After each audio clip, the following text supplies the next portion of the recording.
Good morning विद्यार्थी मित्रों, नमस्कार। नालंदा विद्यालय में हूँ आप सौनु हार्दिक स्वागत करूँ छूं।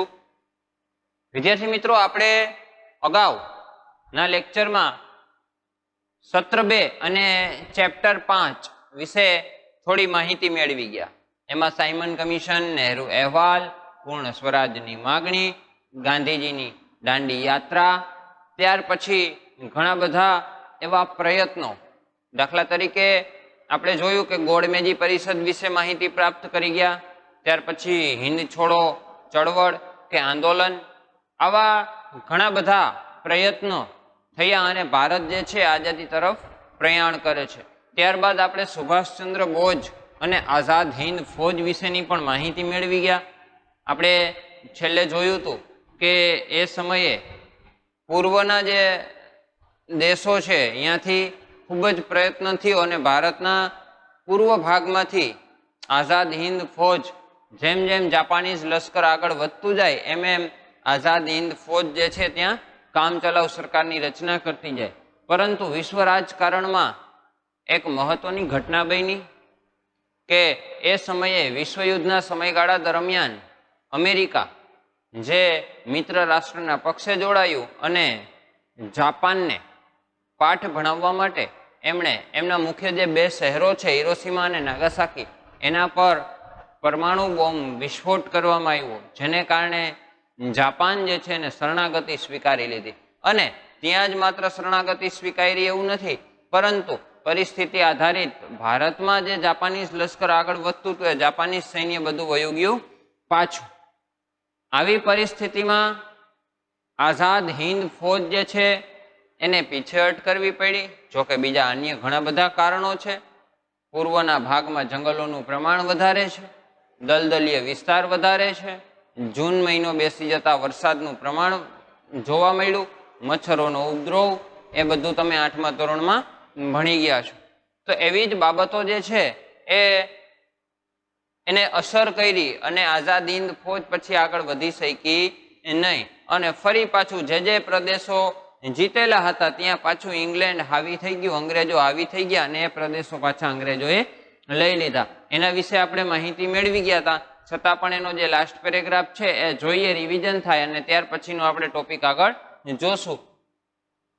સ્વાતંત્ર્ય પ્રાપ્તિ અને હિંદના ભાગલા, એટલે કે સુભાષચંદ્ર બોઝના જે પ્રયત્ન થયા હતા અને આઝાદ હિન્દ ફૌજ જે રીતે આગળ વધી હતી, પરંતુ સમય જતા એને પીછેહટ કરવી પડી અને સુભાષ બાબુ એટલે કે સુભાષચંદ્ર બોઝ જે છે એમના મૃત્યુના સમાચાર, એ પણ એક વણ ઉકેલ્યું રહસ્ય છે, એ પણ આપણે અગાઉના ટોપિકમાં જોઈ ગયા હતા। તો અત્યારે હવે જોઈએ, સ્વતંત્રતા પ્રાપ્તિ થશે પણ હિન્દના ભાગલા પણ પડશે, એના વિશેની પણ થોડીક માહિતી આપી છે। અને આઝાદ હિન્દ ફૌજના જે પકડાયેલા અધિકારીઓ છે એનું શું થાય છે એના વિશે જોઈએ।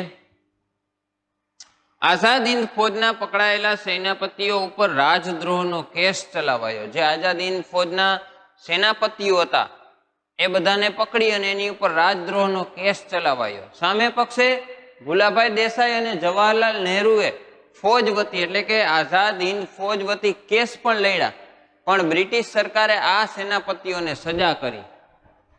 ભુલાભાઈ દેસાઈ અને જવાહરલાલ નહેરુ જે છે એમણે આઝાદ હિન્દ ફૌજ વતી કેસ લડવાનું નક્કી કર્યું, પણ સામે પક્ષે અંગ્રેજોએ શું કર્યું, એ સેનાપતિઓને સજા આપવાનું નક્કી કર્યું। જે પ્રચંડ લોક વિરોધ થતા પાછી ખેંચવી પડી। એ જે સેનાપતિઓ હતા એને સજા કરી, એનો પ્રચંડ વિરોધ થયો લોકો દ્વારા। લોકોના વિરોધને કારણે અંતે બ્રિટિશ સરકારે એ સજા છે એ પાછી ખેંચવી પડી। અને આ બનાવથી અને મુંબઈના નૌકા વિગ્રહના લીધે અંગ્રેજોએ ભારતને સ્વરાજ આપવાની વાટાઘાટો શરૂ કરી। એક તો જે આઝાદ હિન્દ ફૌજના પકડાયેલા સેનાપતિઓ હતા એને સજા કરી, એનો વિરોધ જોવા મળ્યો। તો વળી મુંબઈમાં નૌકા વિગ્રહ થયો એ સમયગાળા દરમિયાન 1946। તો આવી ઘણી બધી ઘટનાઓ એકત્રિત થવા લાગી, એટલે હવે બ્રિટિશ સામ્રાજ્ય જે છે, બ્રિટિશ તાજ છે, એમાં એક વિચારણા, એક વાટાઘાટો, એક ચર્ચા શરૂ થઈ। શેની? હિન્દને આઝાદી માટેની, સ્વતંત્રતા માટેની। અને બ્રિટનના વડાપ્રધાન એટલીએ જાહેરાત કરી કે બ્રિટિશ સરકાર કેબિનેટ મિશન યોજના મુજબ રચનાર હિન્દી સરકારને હિન્દની તમામ સત્તાઓ સોંપી જૂન 1948 સુધીમાં વિદાય લેશે. ઘણા બધા સમીકરણો ભેગા થયા અને હવે વાટાઘાટો અને ચર્ચા વિચારણા થઈ. હવે તો અંગ્રેજોને પણ લાગવા લાગ્યું કે હવે જાજો સમય આપણે હિન્દને આવી રીતે ગુલામ રાખી શકશું નહીં. આવી પરિસ્થિતિમાં વાટાઘાટોને અંતે એ સમયના વડાપ્રધાન ઇંગ્લેન્ડના મિસ્ટર એટલી એમણે એવી જાહેરાત કરી કે મોડામાં મોડા જૂન 1948 સુધીમાં અમે ભારત છોડીને ચાલ્યા જાશું, વિદાય લેશું. હવે ઘણી બધી બાબતોથી આપણે અજાણ હોઈશું. દાખલા તરીકે વિશ્વયુદ્ધ થયું. વિશ્વયુદ્ધમાં મિત્ર રાષ્ટ્રની જીત પણ થઈ. ઇંગ્લેન્ડ છે એ મિત્ર રાષ્ટ્રના પક્ષે હતું, પણ ઇંગ્લેન્ડ વિશ્વયુદ્ધ પછી ભલે એની જીત થઈ પણ આર્થિક રીતે એ પડી ભાંગ્યું હતું. વિદ્યાર્થી મિત્રો, ઇંગ્લેન્ડ જે વિશ્વયુદ્ધ પછીનો સમયગાળો છે એમાં પોતાની વ્યવસ્થા જે છે એ સંભાળી શકે એટલી તાકાત પણ નહોતું ધરાવતું. એટલે ઘણી બધી બાબતો એમાં અસર કરનારી હોય છે. જેમ કે બીજા વિશ્વયુદ્ધ પછી ઇંગ્લેન્ડની કફોડી સ્થિતિ એ પણ આપણી આઝાદી માટેનું એક મહત્વનું કારણ છે. તો પછી ભારતના ક્રાંતિવીરોના પ્રયત્ન પણ આપણે ભૂલી ન શકીએ. અને આ કોંગ્રેસ એટલે કે જે મવાળવાદી નરમ વલણ ધરાવતા જે નેતાઓ છે એમના પ્રયત્નો, આઝાદ હિન્દ ફોજ, આવી તો ઘણી બધી બાબતોને આધારે અંગ્રેજોને ભારતને આઝાદી આપવી પડી. તો વિદ્યાર્થી મિત્રો, એ સમયે વડાપ્રધાન મિસ્ટર એટલીએ જાહેરાત કરી કે મોડામાં મોડા જૂન 1948 સુધીમાં તો અમે ભારતમાંથી કાયમને માટે વિદાય લેશું. પણ ત્યાર પહેલા એક કેબિનેટ મિશનની રચના કરવી પડશે. કારણ કે અંગ્રેજોને પણ હવે અમુક સમય ભારતમાં શાસન ચલાવ્યા બાદ સહજ રીતે ક્યાંક ને ક્યાંક લાગણી અનુભવાય. અને એ લાગણી એટલે કે અંગ્રેજોએ પણ એવું કીધેલું કે ભાઈ અમે હિન્દને એટલે કે ભારતને કોઈ યોગ્ય હાથમાં હિન્દનું શાસન જે તે વ્યક્તિને આપીને વહી જઈએ તો વળી કોક પાડોશી દેશ જે છે એ પાછું અથવા તો બીજા કોઈ સંસ્થાનવાદનો ભોગ બને. પણ ના, એવું નહીં. એટલે કે હિન્દને યોગ્ય હાથમાં હિન્દનું શાસન આપીને અમે વિદાય લેશું. કોઈ એલફેલ વ્યક્તિના હાથમાં દઈ અને ફરી પાછું હિન્દ જે છે એ ગુલામ બને એવી પરિસ્થિતિનું સર્જન ન થાય. એટલે આવી વિચારધારાને આધારે મિસ્ટર એટલીએ એક કેબિનેટ મિશનની રચના કરવાનું નક્કી કર્યું. જોકે ગાંધીજીએ આ મિસ્ટર એટલીની જે જાહેરાત છે મોડામાં મોડા જૂન 1948માં કાયમને માટે વિદાય લેશું, એ ગાંધીજીએ અત્યાર સુધીની સૌથી શ્રેષ્ઠ જાહેરાત, બ્રિટિશ શાસનની સૌથી શ્રેષ્ઠ જાહેરાત જે છે એવું ગાંધીજીએ કીધું હતું. તો વિદ્યાર્થી મિત્રો, જોઈએ હવે 1945 પછી બીજા વિશ્વયુદ્ધ પછી જાપાને શરણાગતિ સ્વીકારી લીધી, એના પરિણામો વિશે, બીજા વિશ્વયુદ્ધના પરિણામો વિશે પણ આપણે અગાઉના ચેપ્ટરમાં માહિતી મેળવી ગયા છે. પણ ભારતની આંતરિક બાબતોમાં કયા કયા ફેરફાર જોવા મળ્યા હતા એના વિશે જોઈએ પાઠ્યપુસ્તકના આધારે. એ દરમિયાનમાં હિન્દના વાઇસરોય તરીકે વેવેલની જગ્યાએ માઉન્ટ બેટનની નિમણૂક થઈ. તો એ સમયે 1946ની વાત છે, જ્યારે આ જાહેરાત કરી હતી. એ સમયગાળા દરમિયાન ગવર્નર તરીકે, વાઇસરોય તરીકે હતા વેવેલ, પણ એની જગ્યાએ કોની નિમણૂક કરવામાં આવી? Mount batten. માઉન્ટ બેટનની નિમણૂક થઈ. હવે એ શા માટે થઈ એ પણ માહિતી આપી છે, જોઈએ. તે વખતે હિન્દમાં ફાટી નીકળેલા રમખાણોને લીધે દેશની સ્થિતિ વધુ કરુણ હતી. એ સમયે ભારતમાં કોમી રમખાણો ફાટી નીકળાતા અને કોમવાદ જોવા મળ્યો હતો. કોમવાદ કોના કોના વચ્ચે હતો? તો મુખ્યત્વે હિન્દુ અને મુસ્લિમ વચ્ચે. શા માટે હતો? તો આપણને ખબર છે વિદ્યાર્થી મિત્રો, એક બાજુ એક પક્ષ હતો કોંગ્રેસ અને બીજી બાજુ હતું મુસ્લિમ લીગ.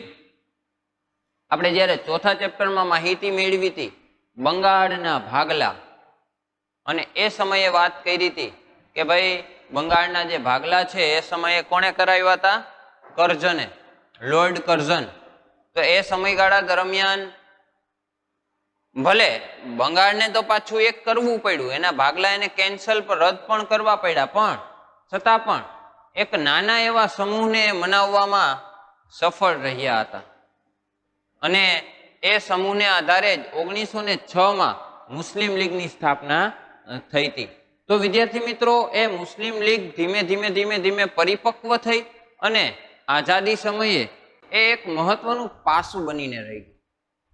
અને જેને કારણે એ સમયે 1946ના સમયગાળા દરમિયાન ભારતમાં હિન્દુ અને મુસ્લિમના, જોકે વિદ્યાર્થી મિત્રો આપણે ખૂબ સારી રીતે જાણીએ છીએ કે આપણે આઝાદી પ્રાપ્ત કરતાની સાથે જ આઝાદી મેળવી પણ કંઈક ગુમાવ્યું પણ ખરું.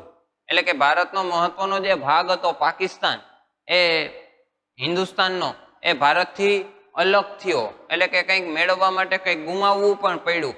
એ શા માટે ગુમાવવું પડ્યું? એ માઉન્ટ બેટનની જે યોજના છે એને આધારે, એની શરતોને આધારે આપણે ગુમાવવું પડ્યું. તો વિદ્યાર્થી મિત્રો, આમ ક્યાંક ને ક્યાંક એક કોમવાદ જે છે એ હિન્દુ મુસ્લિમ વચ્ચેનો જોવા મળે છે. તો એના વિશેની થોડીક માહિતી આપી છે, જોઈએ પાઠ્યપુસ્તકને આધારે. બંધારણ સભાની રચના માટે જુલાઈ 1946ની ચૂંટણીઓમાં કોંગ્રેસને 210 માંથી 201 અને મુસ્લિમ લીગને 78 માંથી 73 બેઠકો મળેલી. એટલે કે બંધારણ સભાની રચના માટે એક ચૂંટણી થઈ અને એ ચૂંટણીમાં કોંગ્રેસે પોતાના સભ્યો ઉભા રાખ્યા હતા 210, એમાંથી 201 સભ્યો એને જીત પ્રાપ્ત થઈ અને મુસ્લિમ લીગને 78 માંથી 73 બેઠકો મળી. પરિણામે લીગે પાકિસ્તાન માટે પ્રબળ માગણી કરી. હવે બંધારણ રચવું છે તો એમાં જે મુદ્દાઓને પસાર કરવાના, ઠરાવ પસાર કરવો હોય તો શું જરૂરી છે? બહુમતી. હવે આ પરિસ્થિતિમાં 201 સીટ કોંગ્રેસ પાસે હોય અને 73 સીટો મુસ્લિમ લીગ પાસે હોય, તો જ્યારે પણ બહુમતી કે ઠરાવ પસાર કરવાનો હોય તો મુસ્લિમ લીગના કદાચ મત એમાં પ્રાપ્ત ન થાય તો પણ બહુમતીથી એ ઠરાવ પસાર થઈ જાય. આવી પરિસ્થિતિમાં મુસ્લિમ લીગે અલગ પાકિસ્તાનની જે માગણી હતી, જો કે અલગ પાકિસ્તાનની માગણી તો 1940માં એનો જે ઠરાવ જે છે મુસ્લિમ લીગે એના અધિવેશનમાં જ પસાર કરી નાખ્યો હતો. અને ત્યારથી લઈ એ લોકો સતત પ્રયત્નશીલ હતા અલગ પાકિસ્તાનની માગણીને. પણ હા, એક બાબત છે કે એને ક્યારેય જાહેરમાં માંગ્યું નહોતું. બરોબર, જાહેરમાં એને ક્યારેય માગણી કરી નહોતી. પણ હવે આ ચૂંટણી થઈ ત્યાર પછી અકળાઈને નબળો પ્રતિસાદ મળ્યો, એટલે અકળાઈને એ સીધા પગલા દિન તરીકે જે ઉજવશે એ તમે 8મા ધોરણમાં પણ જોઈ ગયા છો, જોઈએ. અને સરકાર ઉપર દબાણ લાવવા 16 ઓગસ્ટ 1946ના સીધા પગલા દિન તરીકે પાડવાનો આદેશ કરતા સમગ્ર હિંદમાં કોમી હુલ્લડ અને તોફાનો ફાટી નીકળ્યા. હવે મુસ્લિમ લીગ અકળાઈ, કારણ ચૂંટણીમાં નબળો પ્રતિસાદ મળ્યો. હવે આ પરિસ્થિતિમાં બંધારણ સભામાં એની પાસે બહુમતી તો હતી નહીં, એટલે એમણે અલગ પાકિસ્તાનની માગણી જે છે એ રજૂ કરી કે ભાઈ અમારે અલગ એક દેશ જ જોઈએ છે, અલગ રાષ્ટ્ર જોઈએ છે, અલગ પાકિસ્તાન જોઈએ છે. અને જેને કારણે એમણે એક દિવસ નક્કી કર્યો 16 ઓગસ્ટ 1946, સીધા પગલા દિન. સીધા પગલા દિનનો આમ તો ઘણા બધા અર્થ થાય છે, પણ સીધો અર્થ થાય કે એમણે અત્યાર સુધી મુસ્લિમ લીગે ક્યારેય સીધું પાકિસ્તાનની માગણી કરી નહોતી, પણ 16 ઓગસ્ટ 1946ના દિવસે સીધા પગલા દિન, એટલે કે એ સમયે એમણે બ્રિટિશ શાસન પાસે સીધું જ અલગ પાકિસ્તાનની માગણી કરી દીધી કે ભાઈ અમે આઝાદી ભલે અમને પ્રાપ્ત થાય પણ અમારે હિન્દુસ્તાન સાથે રહેવું નથી. આવી સીધી જ માગણી, એટલે કે સીધા પગલા દિન. આવી ઘણી બધી વિચારધારાઓ પ્રવર્તે છે. જોઈએ આગળ. આ જોતા સરદાર પટેલ નહેરુ સહિતના કોંગ્રેસના નેતાઓને લાગ્યું કે પાકિસ્તાનની માગણી સ્વીકાર્યા સિવાય અન્ય કોઈ વિકલ્પ નથી. જોકે સરદાર વલ્લભભાઈ પટેલ, જવાહરલાલ નહેરુ જેવા જે વિશેષજ્ઞ નેતાઓ હતા એવો ક્યારેય ઈચ્છતા નહોતા કે અલગ પાકિસ્તાનની રચના થાય. પરંતુ મુસ્લિમ લીગ, જેમ કે આપણે જોઈ ગયા હતા, રહીમતુલ્લાહ, મોહમ્મદ અલી ઝીણા જેવા જે મુખ્ય નેતાઓ છે કે જેમણે પાકિસ્તાનની અલગ માંગ જે છે ને પ્રબળ બનાવી, તો એવા નેતાઓની માંગ પૂરી કર્યા સિવાય, એને સ્વીકાર્યા સિવાય બીજો કોઈ રસ્તો નહોતો. કારણ કે એ લોકોની એક જ ડિમાન્ડ હતી, અલગ પાકિસ્તાન.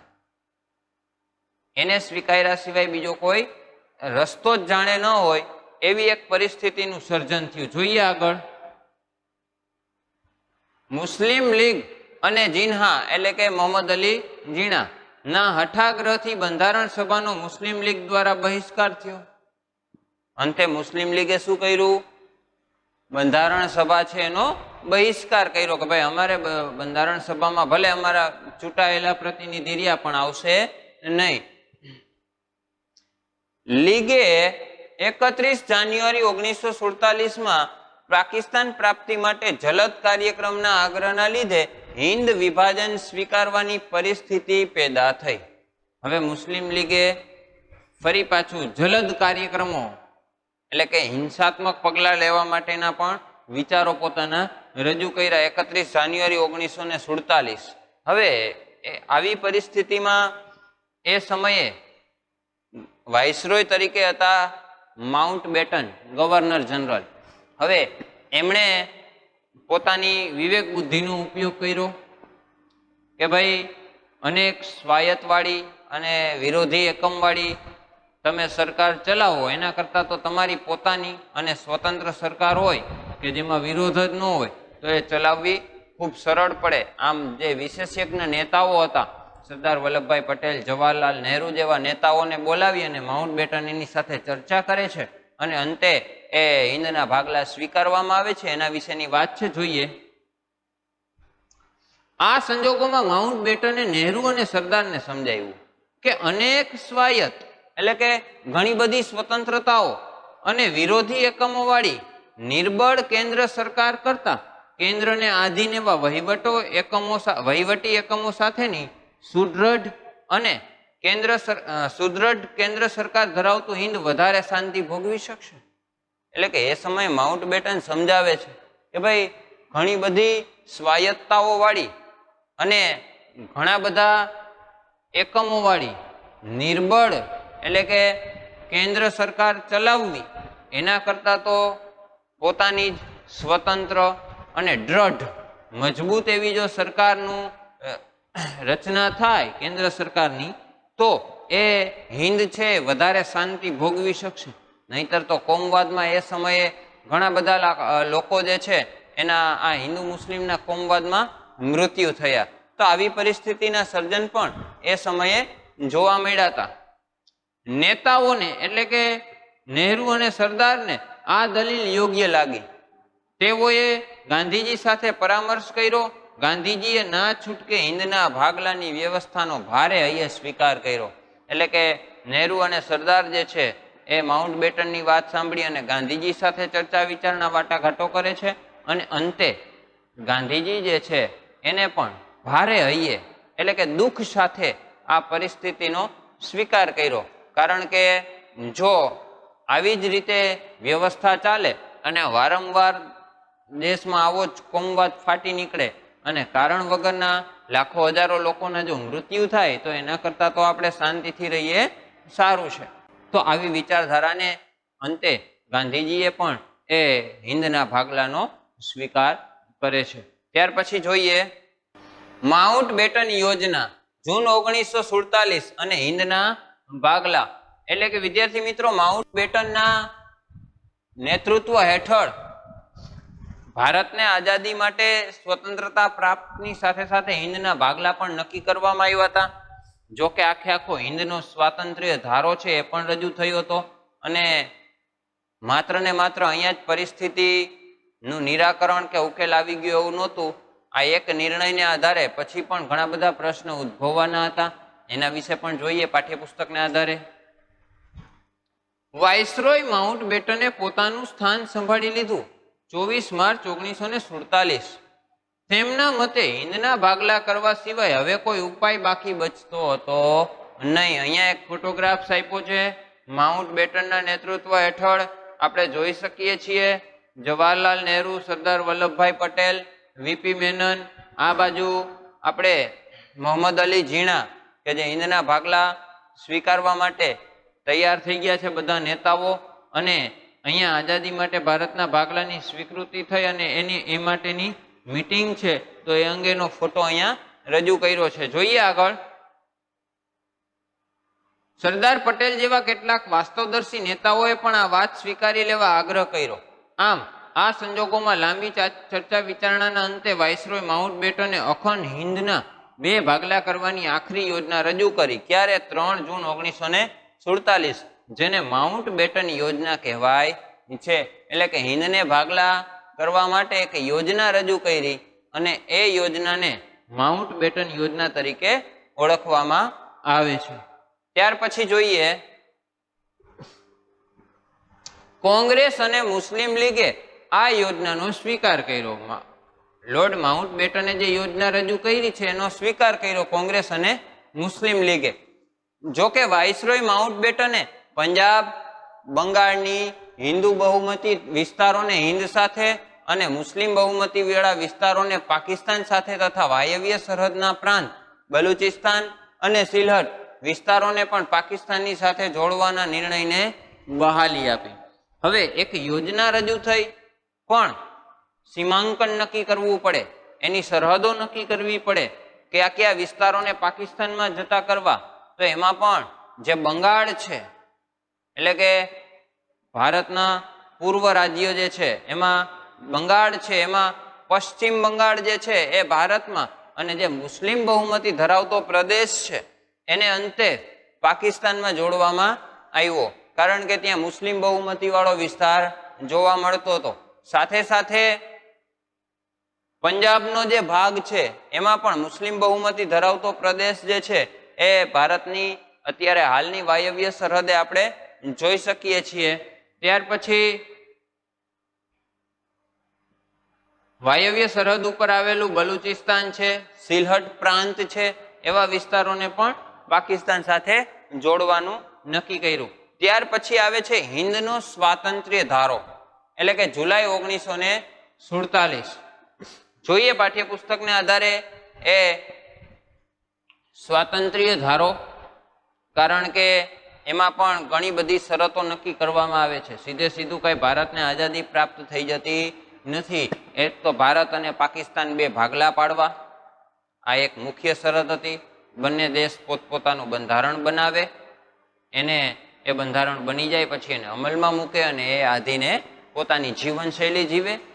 ત્યાર પછી ત્રીજી એક બાબત હતી મહત્વની, અને એ બાબત હતી દેશી રજવાડાઓ. 562 દેશી રજવાડાઓ, કારણ કે એ સમયે માઉન્ટ બેટને જે શરતો મૂકી હતી હિન્દ સ્વાતંત્ર્ય ધારા મુજબ કે દેશી રજવાડાઓ પોતાની રીતે સ્વતંત્ર, જો એને ભારતમાં જોડાવવું હોય તો ભારતમાં પણ જોડાય, પાકિસ્તાનમાં જોડાવવું હોય તો પાકિસ્તાનમાં પણ જોડાઈ શકે. 8મા ધોરણમાં પણ તમે ભણી ગયા છો. અને એકયમાં ન જોડાવવું હોય તો પોતાની રીતે સ્વતંત્ર પણ રહી શકે. આ પણ એક મહત્વની બાબત હતી. અને એ સમયે ઘણા બધા રજવાડાઓએ પ્રયત્ન પણ કરેલો સ્વતંત્ર રહેવાનો, પણ માઉન્ટ બેટન એટલા જ હોશિયાર હતા. નીચે એક બહુ સરસ મજાની નોંધ એમણે લખી હતી કે ભાઈ બ્રિટિશ શાસન અથવા તો બ્રિટિશ પ્રણાલીના મત મુજબ દેશી રજવાડાઓ બને ત્યાં સુધી કોઈ એકમાં જોડાઈ જાજો. જો તમે એકયમાં નથી જોડાતા તો તમારા રક્ષણની જવાબદારી બ્રિટિશ શાસનની નથી. એટલે કે તમને અત્યારે તક છે, તમારે ભારતમાં જોડાવવું હોય તો ભારતમાં, પાકિસ્તાનમાં જવું હોય તો પાકિસ્તાનમાં, ક્યાંય ન જવું હોય ને સ્વતંત્ર રહેવું હોય તો એ છૂટ છે, પણ તમારા રક્ષણની જવાબદારી બ્રિટિશ શાસનની નથી. એટલે કોઈ પણ દેશ જે છે તમારી ઉપર આક્રમણ કરી અને તમારો પ્રદેશ પડાવી શકે છે. આવી એક નોંધ પણ લખેલી હતી. તો એના વિશે પણ આપણે પછી માહિતી પ્રાપ્ત કરશું. જોઈએ અત્યારે આગળ હિન્દ સ્વાતંત્ર્ય ધારો. વાઇસરોય માઉન્ટ બેટનની યોજના અનુસાર બ્રિટિશ પાર્લામેન્ટે હિન્દ સ્વાતંત્ર્ય ધારો જુલાઈ 1947 પસાર કર્યો. આ ધારા મુજબ ભારતીય સંઘે પ્રથમ ગવર્નર જનરલ તરીકે માઉન્ટ બેટનને અને પાકિસ્તાને જનાબ જિન્નાને પસંદ કર્યા. એટલે કે એક ધારો પસાર કરવામાં આવ્યો, હિન્દ સ્વાતંત્ર્ય ધારો 1947, જે મુજબ ભારત સંઘ, એટલે કે આપણે ત્યાં સંઘ આપણે અગાઉ પણ જોઈ ગયા કે અલગ અલગ ઘટકોનો બનેલો હોય, બરોબર, તો એ સમવાય તંત્ર સંઘ કહેવાય છે. તો પ્રથમ ગવર્નર જનરલ તરીકે આપણે કોનો સ્વીકાર કર્યો? માઉન્ટ બેટનનો. શા માટે? કારણ કે એ સમયે હજી બંધારણના ઘડતરની પ્રક્રિયા અને અમલમાં મૂકવાનું બાકી હતું. તો આપણે માઉન્ટ બેટનને સ્વીકાર્યા, તો પાકિસ્તાને એ સમયે જિન્નાને પસંદ કર્યા. આ ધારાથી હિન્દની પરાધીનતાનો અંત આવ્યો. માટે જ ગાંધીજીએ આ ધારાને બ્રિટિશ સરકાર દ્વારા હિન્દને આપવામાં આવેલો એકમાત્ર શ્રેષ્ઠ અને શ્રેષ્ઠકર ધારો કહે છે. ગાંધીજીએ આ જે સ્વાતંત્ર્ય ધારો છે એને શ્રેષ્ઠ અને શ્રેષ્ઠકર કીધો છે, કારણ કે અત્યાર સુધીમાં બ્રિટિશ સરકાર દ્વારા જેટલા પણ કાયદા કે ધારા રજૂ કરવામાં આવ્યા એમાં સૌથી શ્રેષ્ઠ અને શ્રેષ્ઠકર એવોર્ડ આપવા જેવો જો કોઈ ધારો હોય તો એ હતો હિન્દ સ્વાતંત્ર્ય ધારો. જોઈએ આગળ એના વિશે. બ્રિટિશ શાસનના અંતિમ વાઇસરોય માઉન્ટ બેટન દ્વારા સત્તા સોંપવાની કાર્યવાહીની શરૂઆત નવી દિલ્હીમાં એક સમારંભ યોજીને શરૂ કરાઈ. 14મી ઓગસ્ટ 1947ની મધ્યરાત્રિએ ધ્વજ સ્તંભ ઉપરથી ઇંગ્લેન્ડનો રાષ્ટ્રધ્વજ યુનિયન જેક નીચે ઉતારાયો અને ભારતનો ત્રિરંગી રાષ્ટ્રધ્વજ ફરકાવાયો. માઉન્ટ બેટને ભારતને સ્વતંત્રતા આપતા દસ્તાવેજો ભારતના પ્રથમ હિન્દી ગવર્નર જનરલ તરીકે નિયુક્ત થયેલા ચક્રવર્તી શ્રી રાજગોપાલાચારીને સોંપ્યા. તો વિદ્યાર્થી મિત્રો, 14 ઓગસ્ટની મધ્યરાત્રિ 1947 અંતે ભારતને સ્વતંત્રતા પ્રાપ્ત થઈ. એટલે કે એ સમયે દિલ્હીમાં જે આપણો યુનિયન જે બ્રિટિશ શાસનનો રાષ્ટ્રધ્વજ હતો યુનિયન જેક, એને નીચે ઉતારી લેવામાં આવ્યો ને એની જગ્યાએ ભારતનો જે રાષ્ટ્રધ્વજ છે ત્રિરંગો એને લહેરાવાયો અને એક સત્તા હસ્તાંતરણની જે પ્રક્રિયા જે છે એ અહીંયાથી શરૂ થઈ અને ભારતના પ્રથમ હિન્દી ગવર્નર જનરલ એટલે કે સી ચક્રવર્તી રાજગોપાલાચારી જે છે એને નિયુક્ત કરવામાં આવ્યા અને માઉન્ટ બેટને એ સત્તા હસ્તાંતરણની પ્રક્રિયા જે છે, જે મહત્વના દસ્તાવેજો છે એ રાજગોપાલાચારીને સોંપી દીધા. અહીંયા પણ ઘણી વખત આપણને વિચારોથી ગળમથલ થાય, મૂંઝવણ અનુભવાય. સ્વતંત્ર ભારતના પ્રથમ ગવર્નર જનરલ કોણ હતા? ખાસ યાદ રાખજો વિદ્યાર્થી મિત્રો, સ્વતંત્ર ભારતના પ્રથમ ગવર્નર જનરલ કોણ હતું? Mountbatten. સ્વતંત્ર ભારતના પ્રથમ ગવર્નર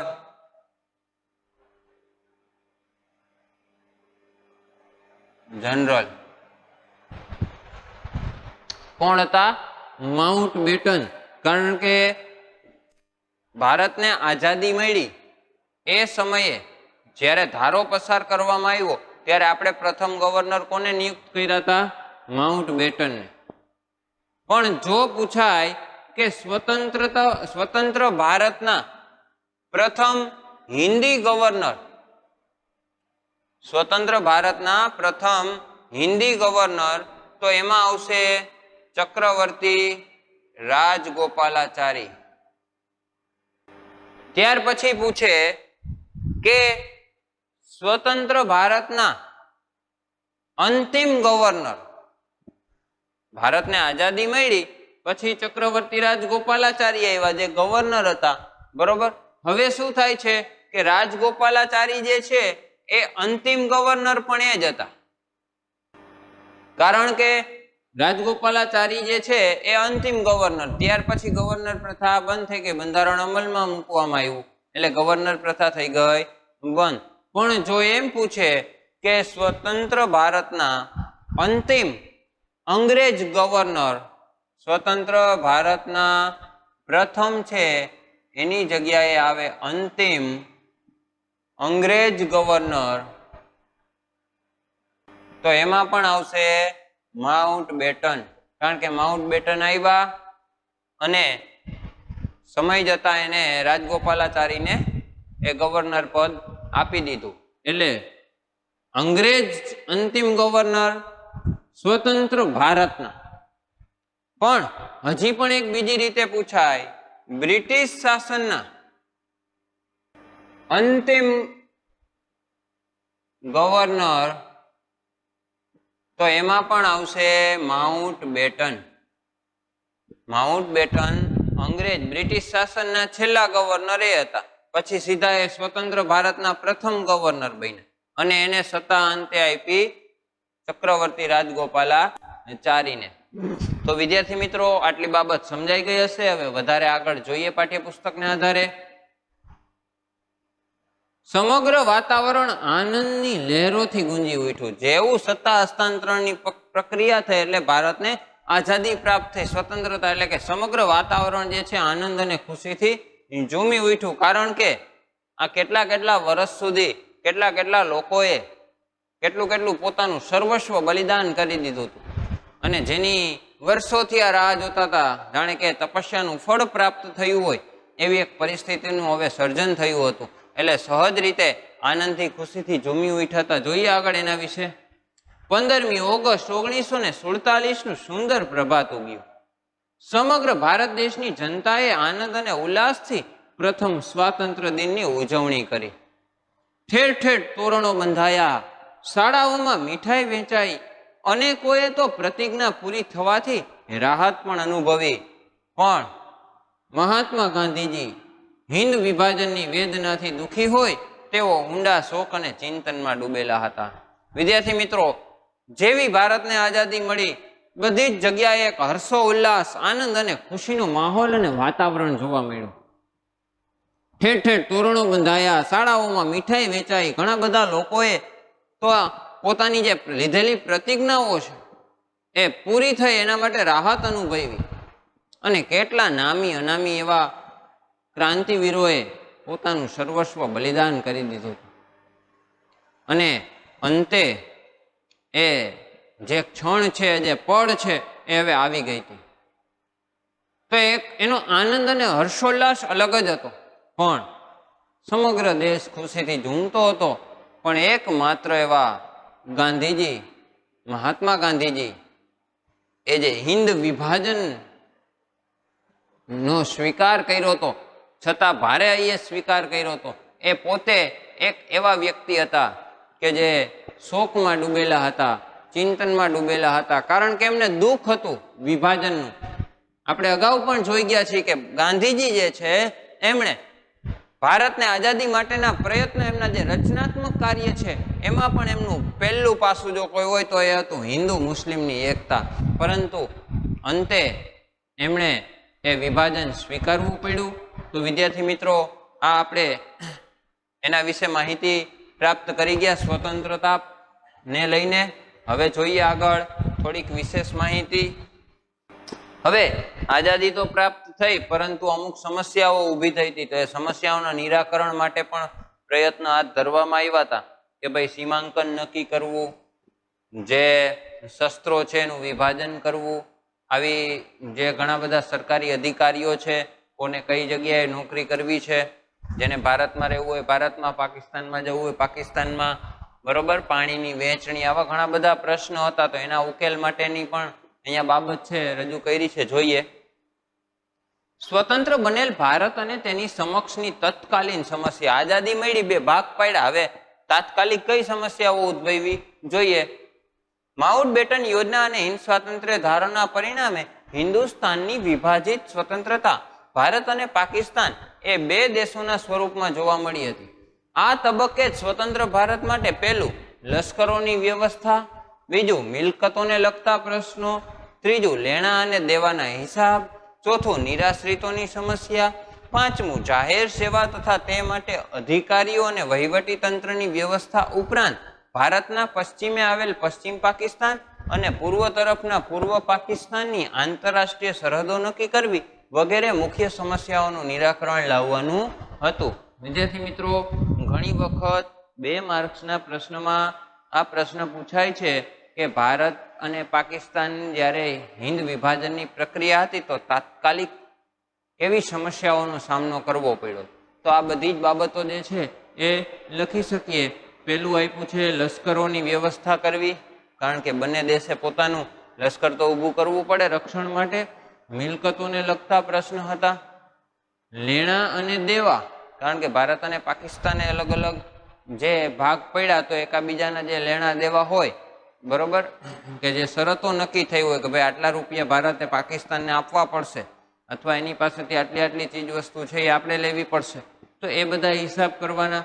નિરાશ્રિતો, દાખલા તરીકે પાકિસ્તાનમાં જ રહેતા ઘણા બધા લોકો જે છે એને ભારતમાં આવવું હોય તો એને પોતાની મિલકતોને બધું છોડી અને ભારત આવ્યા હોય તો એમની પાસે આશ્રય હોય નહીં, તો એવા જે શરણાર્થીઓ છે, નિરાશ્રિતો છે, બરોબર, એમની વ્યવસ્થા કરવી.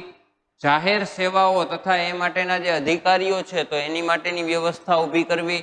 કે પછી પશ્ચિમે આવેલું પશ્ચિમ પાકિસ્તાન, એટલે કે પાકિસ્તાનના એ સમયે હિન્દમાંથી ભાગ પડ્યો તો પાકિસ્તાન પણ 2 હતા.